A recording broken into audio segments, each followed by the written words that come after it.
Welcome to इनफाइट जंगी में आप सभी का स्वागत है। जैसे कि भाई बोल रहा है बाजू में उंगली ऊपर करके कि इस दुनिया में कुछ नहीं मिलने वाला, ऊपर जाके मिलेगा जो मिलेगा।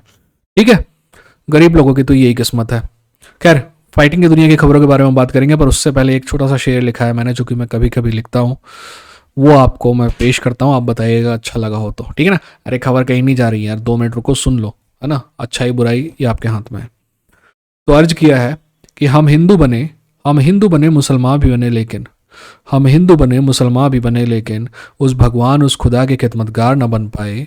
हम हिंदू बने मुसलमान भी बने, लेकिन उस भगवान उस खुदा के खिदमतगार न बन पाए। बहुत कोशिश की हमने दिल को साफ करने की, बहुत कोशिश की हमने दिल को साफ करने की, पर कम वक़्त इंसान न बन पाए। ठीक है। तो भाई ये था इंडियन फाइट जंगी। सब्सक्राइब करके बेल आइकन पर क्लिक करिए। यहाँ पे कभी कभी खबरों के साथ साथ शेर व शायरी भी सुनाई जाती है, जो कि मोस्टली बोरिंग होती है। ठीक है ना। चलो, पहली खबर ये है कि लगभग लगभग सारे इंपॉर्टेंट फाइट्स में जितने भी हैं लोगों ने वे इन कर लिया है यूएफसी पेरिस के लिए। यूएफसी पेरिस का टाइम आपको पता है ना, सैटरडे को रात को, यानी कि संडे को सुबह 12 बजे, 12:30 बजे यह फाइट आएगी। ठीक है ना। मोस्ट प्रॉब्ली मैं यह फाइट देखूंगा और पोस्ट फाइट वीडियो बनाऊंगा, तो आप देखिएगा। अरे हाँ, आप बोल रहे होंगे फ्राइडे आ गया तो फ्राइडे के दिन एनालिसिस वीडियो कल बनाते हैं यार, है ना। थोड़ा होमवर्क करना पड़ेगा और मुझे अब भी बस ये काम करके भागना है। ठीक है ना। तो मैं कल आपको देता हूँ पोस्ट एनालिसिस वाला वीडियो। ठीक है। तो पहले तो खबर यही है कि भाई सबका वो हो गया है, कोई भी फाइट कैंसिल नहीं हो रही है, सबने वे इन कर लिया है। यूएफसी पेरिस में सबका वजन लगभग लगभग 1 पाउंड के अंतर पे ही है। जैसे कि हनातो माइकानो का भी 156 है और आपके बेनवा सैंदनी का भी 156 है। ठीक है। अगली खबर ब्रैंडन एलन को लेकर है। ब्रैंडन एलन का कहना है कि भाई यूएफसी की जो रैंकिंग बनाने वाले हैं ना, वो बहुत ही बड़े टुच्चे हैं। तो मैं इस बात से डिसएग्री नहीं करता। वैसे कभी कभी मैं रैंकिंग को डिफेंड भी करता हूँ, बट कभी कभी टुच्चो जैसी हरकत होती भी है। ब्रैंडन एलन लगातार फाइट जीतते आ रहा है, फिर भी उसकी रैंकिंग जो है ऊपर जाती है और फिर कभी कभी 1-2 पॉइंट नीचे भी आ जाती है। तो वो उनको टुच्चा कह रहा है, इस बात से मुझे कोई ज़्यादा बड़ी प्रॉब्लम है नहीं। ठीक है। अगली खबर की तरफ चलते हैं। अगली खबर सिंपल ये है भाई, मेरे पीछे आप देख रहे होंगे कि वंडर बॉय है। वंडर बॉय की फाइट जो है वो होने वाली है UFC 307 में।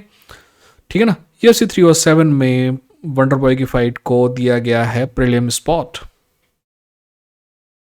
वंडर बॉय को प्रीलिम स्पॉट दिया गया है।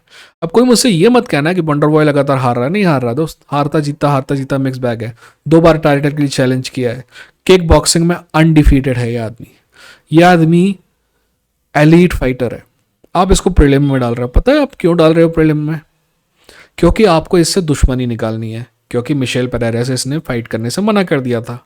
सिंपल है ना। मेरी फाइट तय हुई है 155 पाउंड में, सामने वाला 165 पाउंड में भी आ गया, तो मेरे को फाइट करना जरूरी है ना।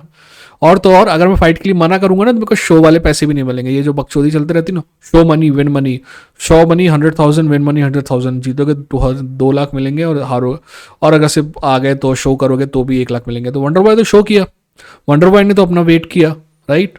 जाके वे इन किया। उसका वजन तो 170 पाउंड था। अब सामने वाले का वजन 8 पाउंड भारी है, तो उसमें उसकी क्या गलती है? उसी को फाइट लेना चाहिए। और अगर आप नहीं लोगे तो आपको सजा मिलेगी, है ना।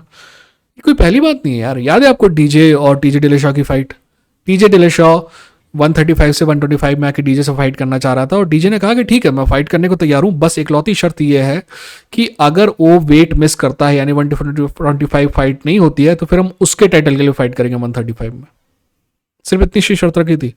यूएफसी ने उसको निकाल बाहर किया। वो आदमी जो मेरे हिसाब से पाउंड फॉर पाउंड बेस्ट है, ऑल टाइम गोट है मेरा वो। खैर, आगे चलते हैं अगली खबर की तरफ। अगली खबर टुपोरिया को लेकर है। टुपोरिया का कहना है कि उसको अगर ऑफर होती कॉनर मैकग्रेगर वाली फाइट तो वो नहीं लेता, और मैं इस बात पे बहुत हद तक विश्वास करता हूँ। देखिए, एक समय यह होता है कि फाइटर ना एक्सेलेंस के लिए फाइट कर रहा होता है, राइट, कि उसको बेहतर से बेहतर फाइट करना है ताकि वो साबित कर सके कि वो बेहतर फाइटर है। बट एक समय आता है कि वो पैसे के लिए फाइट करता है।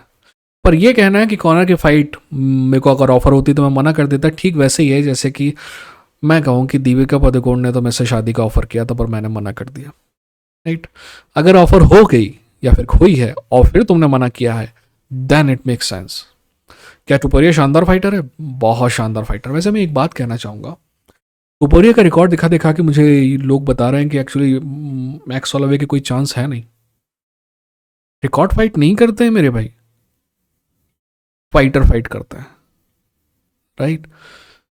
जैसे कि ना हम हमेशा अगर डेटा एनालिसिस पे ही सब कुछ पेल देना तो दुनिया में उलटफेर कभी नहीं होगा, अपसेट कभी नहीं होगा, राइट।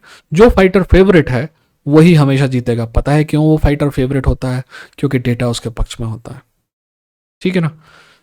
एनीवेज, आगे बढ़ते हैं अगली खबर की तरफ। भाई साहब, बेनुआ सेंदनी का कहना है कि उसका पूरा प्लान है, वो हराएगा अभी हनातो माइकोनो को, और उसके बाद इस्लाम माकाचेव को हराएगा, और उसके बाद डस्टिन पोरियर से रीमैच करेगा। ये इकलौता पहला इंसान है जो इकलौता पहला इंसान है जो चैंपियन को हराने के बाद नंबर 3 से फाइट करना चाहता है, राइट। तो बेनुआ सेंदनी को मैं कहना चाहूंगा कि दोस्त, पहले खा लो, फिर हगने कहाँ जाना है वो बाद में अपन डिसाइड करेंगे, है ना। फाइट कर लो, हनातो माइकोनो है उससे फाइट कर लो, उससे भी कोई तुमको इस्लाम माकाचेव की फाइट नहीं मिलने वाली है, उसके बाद एक और फाइट करनी पड़ेगी, राइट। मीडिया कभी कभी वंडर ऐसा फैलाता है कि तुमको ना 4 इंच का इंसान भी 6 फुट का दिखाई देता है। बेनुआ सेंदनी के साथ भी यही हुआ। इसका मतलब मैं ये नहीं कह रहा हूँ कि बेनुआ सेंदनी नहीं जीतेगा या वो अच्छा फाइटर नहीं है, वो अच्छा फाइटर है, वो जीतेगा भी शायद, बट जितना बड़ा उसको बताया गया वो था नहीं आपका। तभी मैंने पिछली बार कहा था कि आसानी से जीतेगा डस्टिन पोरियर, और जीता भी, जबकि सभी बोल रहे थे कि नहीं जीतेगा डस्टिन पोरियर। एनीवेज, आगे बढ़ते हैं अगली खबर की तरफ। अगली खबर चेल सनेन को लेकर है। पता नहीं, चेल सनेन जो है ना, अगर आपको कोई आदमी देखना है ना जो बहुत बोलता है पर कहता कुछ नहीं, तो चेल सनेन है उसका बेस्ट एग्जांपल। चेल सनेन speaks a lot but says nothing all the time. चेल सनेन का कहना है कि होरे मासूदाल के पास पैसे कम हो गए हैं, इसलिए वो फाइटिंग में वापस आना चाह रहा है। सिंपली ये कहना चाह रहा है चेल सनेन कि भाई होरे मासूदाल ना पैसे के लिए फाइट करना चाह रहा है।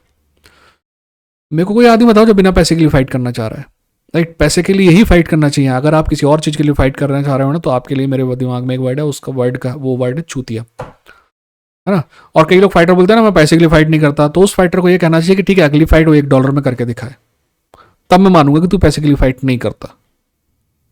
एनीवेज, आगे बढ़ते हैं अगली खबर की तरफ। अगली खबर यह है कि $380 मिलियन का एक और सेटलमेंट हुआ है फाइटर्स और आपके यूएफसी के बीच में, ठीक है ना। 2 लॉ सूट चल रहे हैं, तो ये जो लॉ सूट का सेटलमेंट हुआ है ये 2010 से लेकर 2016 तक के फाइटर्स का है।